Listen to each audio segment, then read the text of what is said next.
Alright guys, so the first thing we're going to do is we're going to prime our lids. I like to start with my eyes first, that way if any eyeshadow falls underneath my eyes, I can clean that up and it won't ruin my foundation. I like to pat this onto my lids as opposed to rubbing so it doesn't wear off the product. Then I'm going to set all of that with a loose powder just to make sure that it isn't tacky when I start to apply shadows. The first shade I'm going to use is this nice peachy medium brown by ColourPop. This is one of their pressed pigments, and I'm going to blend this into the crease of my eye and right above the crease as a transition shade. This is going to help blend all of the colors together once we start to apply darker shadows. The nice thing about this shade is you don't have to be very precise with it. We're just creating some warmth and definition into the eye, and you can see I'm focusing most of the product on the outer corner and blending in towards the inner tear duct. Using this transition shade is going to allow us to map out the shape of the eye that we're going to want to create, but the nice thing about it is you don't have to really commit to it too much because it's nice and light. Next, with a much more precise crease brush, I'm going to start blending this rich raspberry color into the socket of my eye, really deep into the crease to create a nice defined eye socket. I'm going to be blending this into the inner corner, but really focusing that product on the outer corner. This is another pressed pigment by ColourPop. I really like the formula of these pressed pigments. They're really on the level of like a Makeup Geek or a Morphe shadow, which I love. The biggest tip I can give to you guys when working with such an intense shadow is to start with a very small amount of product. Just barely tap your brush into the pigment and then work it into the crease. By doing this, you're going to have a lot more control over the color and you're not going to be creating just a super intense look. By building up the color, you can have a really nice diffused color, and that's what we want. Even though we're going for a dramatic look, we still want it to look really soft and blown out.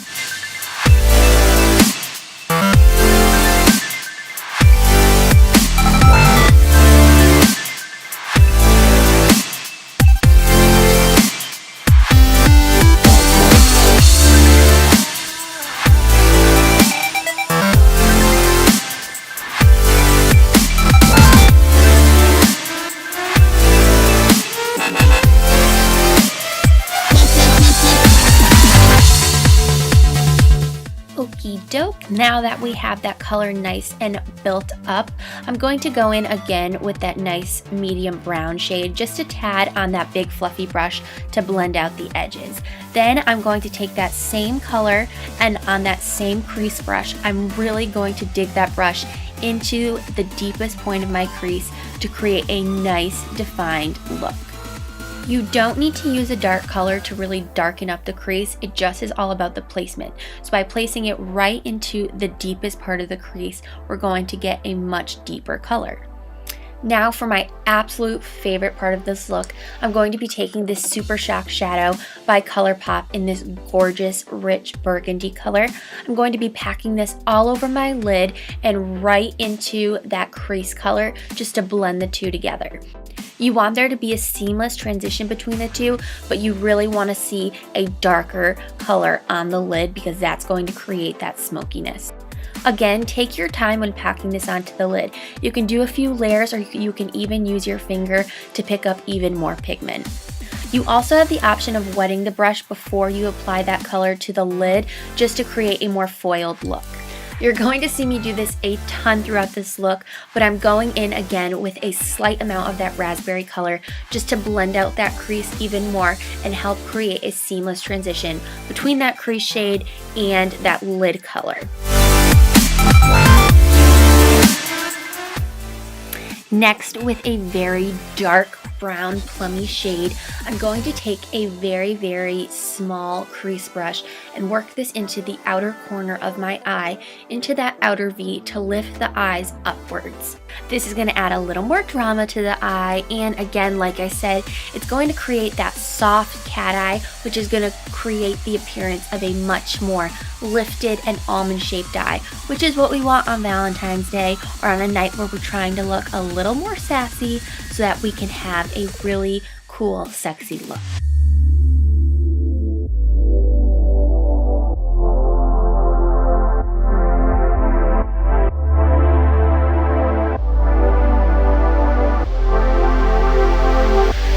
You're going to see me go in here with a little bit bigger of a crease brush. This one doesn't have any product on it, but I'm just going to be blending out that darker shade. Working with such a small crease brush as the one that we use to place that color can be pretty difficult, so it's good to just place that color and then blend it out with something a little bit bigger. Now stepping away from the eyes for a little bit to start working on my foundation, I'm going to prime my skin with the BECCA Backlit priming filter on the outer portion of my face, and then I'm going to work some of that BECCA matte primer that you guys always see me use right onto my T-zone. By using the backlit on the outer parts of my face, I'm going to get that luminosity there, but by using the matte on my T-zone, I'm not going to look oily. Then I'm going to start evening out my skin tone with the IT Cosmetics Your Skin But Better CC Cream. The rumors are true, guys. This stuff is so bomb. I've been using it nonstop. You guys know I do not like a liquid foundation or BB cream or anything like that for my skin. So if I'm using it, it must be good. It has awesome coverage and it really evens out your skin tone. I'm not really looking to cover anything right now. Like I said, I'm just trying to even out my skin tone and have a nice base for all the other products I'm going to be using.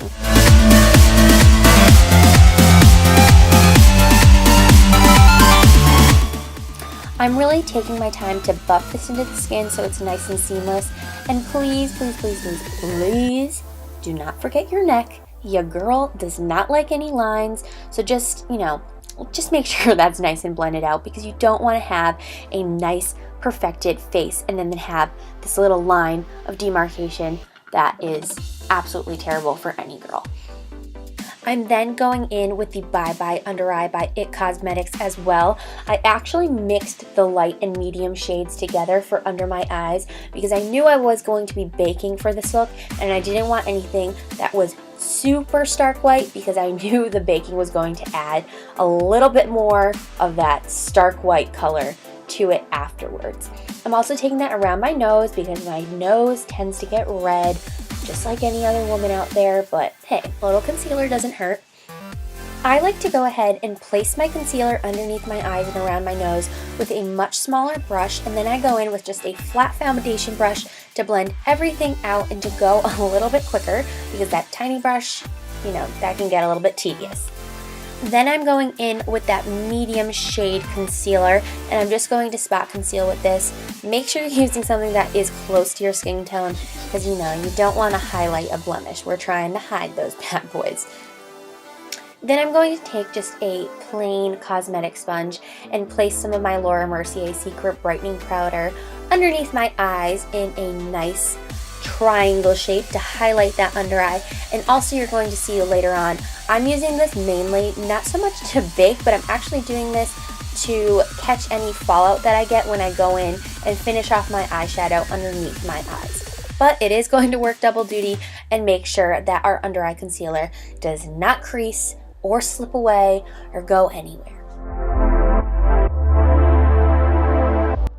Next, I'm going to go ahead and start warming up my complexion with a little bit of the NARS Liquid Laguna bronzer.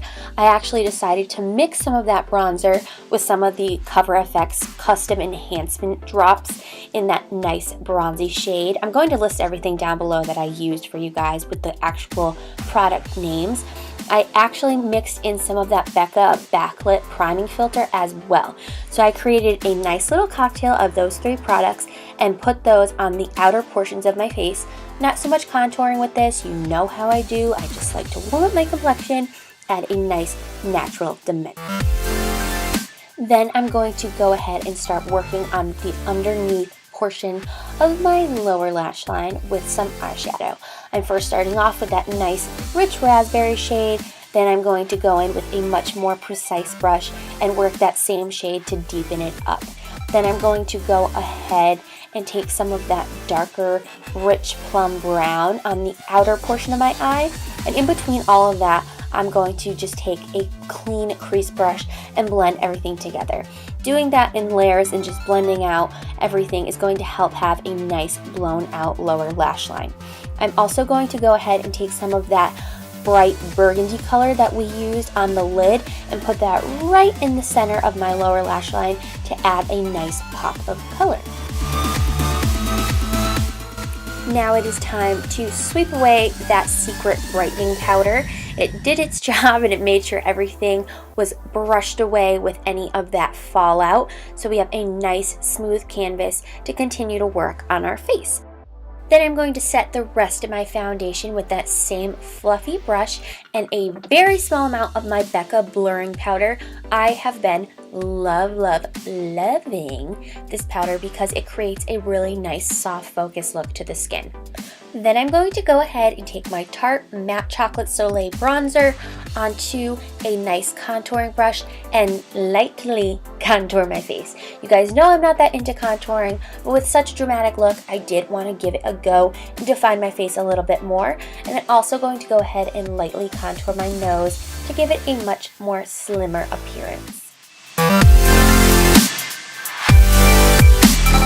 Now I'm going to go ahead and take this light mauve blush by ColourPop onto the apples of my cheeks and blending up towards my temples to continue to lightly contour my face. I'm going to blend all of that together with a clean foundation brush. Then I'm going to go ahead and take the ColourPop highlighter in the shade Might Be and put this on the tops of my cheekbones and right above the tail of my brow in that nice C shape. I am so obsessed with this highlighter. It is so banging, it is so bright, and it's so creamy. I'm just obsessed. It was actually my January favorites, so if you haven't seen that, go check it out. I'm also going to put this on the tip of my nose because honestly that's my favorite part of highlighting, to look like a nice bronzy Rudolph. Then I'm going to go ahead and take that same clean crease brush that we've been using throughout this entire look and blend out the edges of my eyeshadow just to make sure that everything is nice and diffused and prepped to highlight my brow bone. Then I'm going to take this really pretty champagne pressed pigment by ColourPop and pop that right underneath my brow. And I'm going to blend that again all together with that clean crease brush, again making sure everything is nice and seamless. Then I'm taking this really tiny eyeshadow brush with that Might Be highlighter and placing that right on the tear duct of my eye. Don't be afraid to go heavy with this, it's just going to make your eyes look super wide awake and flirty and pretty. Now lashes would look absolutely stunning with this look, but I just don't have the time or patience to put on lashes, so instead I opted for tons and tons of layers of my Too Faced Better Than Sex mascara. I went ahead and put a ton of this on my upper lashes, and then on my lower lashes I actually used my L'Oreal Extra Volume Collagen Black Mascara, just because the Too Faced tends to transfer onto my lower lash line and where my concealer is, and that just ends up looking like a hot mess by the end of the night, and that's certainly not what I'm going for. Then I went ahead and filled in my brows, but I did that off camera, so if you guys want a full video on that, I'll be happy to film it for you and get it up on my channel. So just comment that down below if that's what you're looking for. Then I go ahead and move on to my lips. I'm going to be outlining with this really pretty Urban Decay light pink lip liner, and I'm going to use one of the ColourPop Lippie sticks in the shade Parker, which is this gorgeous darker brown nude that I've really been liking for a more dramatic look. And then I'm going to top off that Lippie stick with a Buxom gloss that is a really pretty sheer dark pink. Then I'm going to go ahead and take some of the MAC Fix Plus and spray it all over my face just to lock everything in place. Per usual, I'm always using this stuff, and that is the finished look, guys. I hope you really enjoyed this one. I hope you try it out for yourself, and please be sure to subscribe. See you in my next video. Bye.